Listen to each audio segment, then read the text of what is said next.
On April 1st, April Fool's Day 2026, I visited Thorpe Park just outside of London for the first time and rode all 8 roller coasters at the park. This park has a great lineup of coasters and a really good supporting cast of flat rides. Not a great supporting lineup with water rides, as their Shoot the Chute was closed and they have just closed their Rapids ride for good, which is a huge shame because parks need their water rides, I always feel like. But this video is about the coaster lineup, and I will be ranking all 8 roller coasters at this park from worst to best, from 8 to 1. I really enjoyed Thorpe Park. It was a really good time, and I can't wait to go back someday. And I do have a distinct favorite at this park, and it might not be what you'd be expecting. So let's just get started with number 8, the worst coaster at Thorpe Park, and I do mean worst. It is not good, at least in my opinion.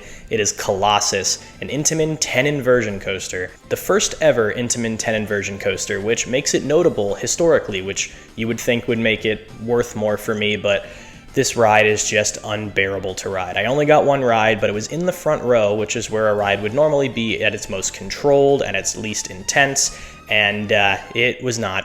It was incredibly rough. The restraints on this ride are a huge detractor from it because it's a pretty cool layout, honestly. It's got the 10 inversions, which obviously are a bit repetitive considering 5 of them are heartline rolls, 2 of them are corkscrews, and then the others are a cobra roll and a vertical loop. But there's a great pop of airtime after that vertical loop, which is pretty fun. And if there wasn't just consistent, obnoxious headbanging in between those horribly claustrophobic restraints, those heartline rolls would be a ton of fun. They give you some great hang time, but man, this ride is unbearable to be on. It's not fun to ride.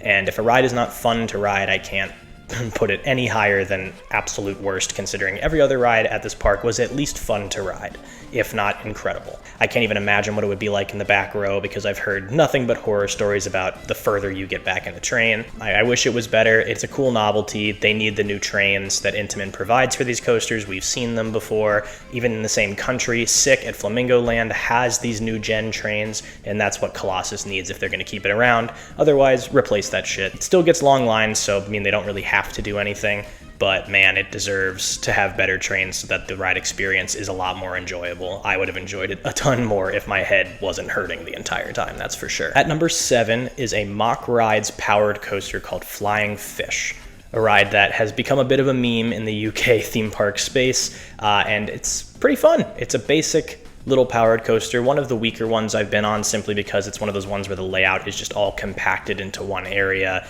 and there's not really any space for theming or landscaping of any kind, but it is entertaining. It's fun. You get 3 laps on it, which was a good time, and it's got a great view of Swarm and Stealth right next door to it, so that was entertaining at the very least, but realistically there's not much going on with this coaster, and if it was a little more themed, maybe it would have been, no, it wouldn't have been higher, but with a little more theming, it might be a little bit more enjoyable. So Flying Fish is at least not the worst in the park. It doesn't hurt you, so that's a positive, I guess. At number 6 is a ride that actually surprised me. It didn't end up any higher in my rankings than I thought it would be, but it was a lot better than I was expecting, and that's Walking Dead the Ride. Walking Dead the Ride is a Vekoma enigma, and it's one of only 2 left in the entire world. The other is in Egypt, so it's the only one outside of somewhere near the Great Pyramids of Giza. It's pretty fun, honestly. The theming around it isn't like perfect or anything, but it definitely is a good time. There was supposed to be live actors. It even had the sign out front saying that there were live actors today, like on the day I was there, but I never encountered any, which would have been really cool, actually. I'm really sad that there weren't any. There were so many spots where I could have gotten jump scared, and I felt like I was going to, which created this tension going into the ride. I'm still upset that I didn't get jump scared, but the fact that I felt like there was a possibility of it because of the sign outside, it made the tension just build and build as I got closer to actually getting on the coaster, which was very cool. And the ride experience itself was fun. The ride was kind of whippy. It moved itself around that space really well. It was still very smooth, so I have no gripes with it. I loved that little bit of theming in the middle of the ride where the zombies are starting to smash their way through the windows, and I love that they sort of usher you off the coaster like, run, you gotta go, but there wasn't actually anyone to scare us on the way out. But still a really enjoyable ride. I liked the pre-show. It did a good job. It was really fun. We're getting to the point of the video where the controversial takes begin, and at number 5 is probably the first one. It is Swarm, a B&M wing coaster. Swarm was a ton of fun. Honestly, a very, very good coaster, one of the best wing coasters I've been on, but this park's top 5 is incredibly strong, and I genuinely believe Swarm was the weakest of the top 5 for me. This ride is very smooth, a little bumpy like wing coasters usually are on the outside seat, which is where I sat, but it is definitely a very enjoyable ride. I didn't feel like there were too many forces though. It had a little bit of positive G-force hitting you at the bottom of the first drop and a couple times during that helix, but it really wasn't crushing me the way that other wing coasters have in the past. And there was a tiny bit of hang time in that final like Heartline-ish roll. I guess it's just more of a flat roll. I don't really know how to describe those. Inline twist, that's what it is. There's a little bit of hang time in that final inline twist that goes directly over the station, which is a very cool element. It's a great ride, and I'm happy that I rode it. It just isn't as good as the ones above it. Do not take this as some sort of diss on Swarm. Take it more as me glorifying or glazing the rides above it. Glorifying sounds really fucking weird for coasters. At number 4 is my second favorite B&M inverted coaster in England. It is Nemesis Inferno. This ride honestly might be a better layout overall than Nemesis Reborn, but lacks the theming and the setting around it and the terrain aspect that makes Nemesis Reborn so good.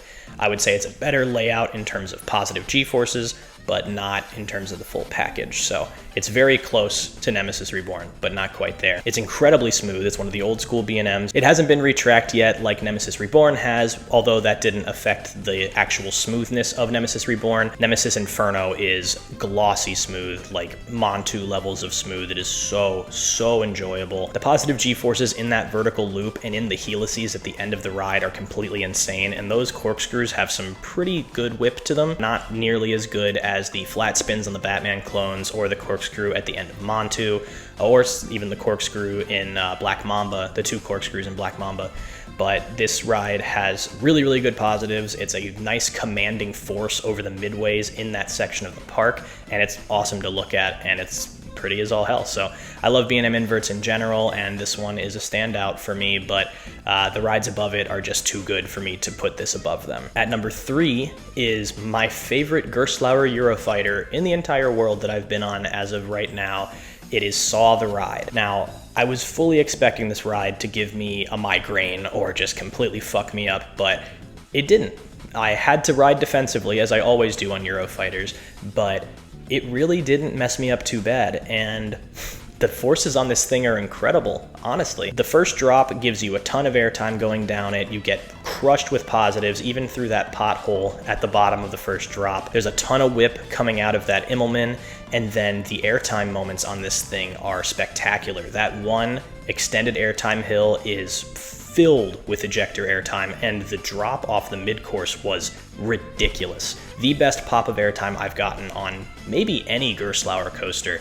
It just flings you, and since there were no trims, it was even better than it would have been otherwise. Then that little dive loop is nuts, and the ride ends. But I loved the theming for this coaster. I love the Saw franchise in general, so seeing Saw like put into a coaster was so cool. I love the water effect shooting up from Jigsaw's body, lying on the ground, just like in the first movie.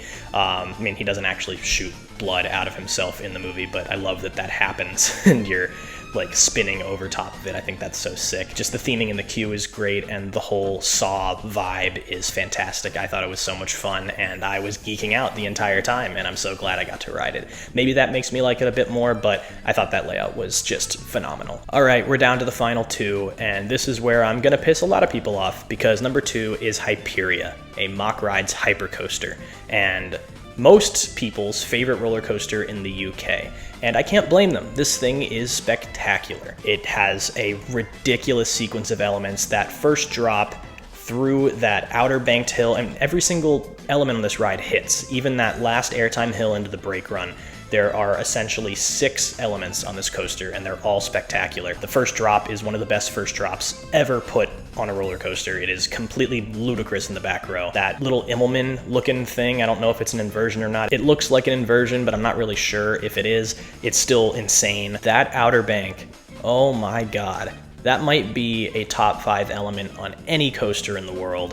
It is just sensational. The feeling is hard to describe because you're just out of your seat on this wild sideways airtime, and then you find yourself hanging upside down. It doesn't feel like any element in the entire world, and it's just insane. And then that stall is fantastic on that dive loop. The airtime you get on the final 2 hills is crazy too. It's just a very, very good coaster. The only thing I will say is that it's really, really short, and obviously the coaster ahead of this is also very short, but for what it is, for the length that it is, Hyperia is nearly perfect. The only reason it's not number 1 is because the rush of the coaster ahead of it is just a little bit more for me, and that is Stealth, an intimate accelerator. I am such a huge sucker for intimate accelerators. I mean, you'll see I loved Rita at Alton Towers, even though most people in the UK seem to hate it. I also have a bit of a soft spot for Stealth because it was my 600th coaster, but I mean, that launch, that top hat, and that hill going into the brakes is my favorite 3-element sequence on any coaster in the UK, and one of my favorites in the entire world. It is just jaw-droppingly fast on that acceleration. That launch is unreal. My favorite launch starting from a stop in the entire world. I like it more than Formula Rosa's. I feel like it feels more powerful. And then that top hat is ejector airtime the entire way through it, and that hill into the brakes is violent ejector airtime mixed with the brakes where you're getting shoved forward in your seat. It's just a complete rush, and I mean, I got to ride this thing about 8 times in 30 minutes as I just lapped it over and over again with my fast lane, and it made a huge difference in my day, and it was my final thing that I did in the United Kingdom when it came to riding roller coasters, so it's really stuck with me. So maybe it's just some recency bias, even though I rode Hyperia on the same day, but it was my favorite coaster at Thorpe Park and my favorite coaster that I rode in the UK.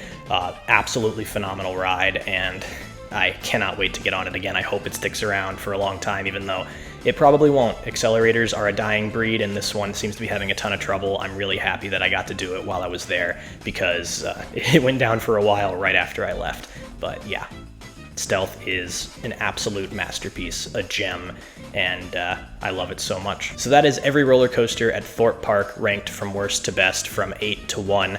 Let me know what you think about my list. I'm sure plenty of you will have lots of opinions about it, and you're allowed to have those, and I'm allowed to have mine, and that's what's so fun about being in this hobby. So please let me know how stupid I am. Please let me know how wrong I am, because I am I'm excited to hear what you have to say, and these are ones I'm willing to argue about. I don't really argue too much in my comments about what's going on with this stuff, but I will die on the hill of Stealth being better than Hyperia. Come at me with your best shot. But thank you all so much for watching. If you made it this far in the video, please subscribe if you enjoy my content. It's fun to watch the number get bigger for my ego.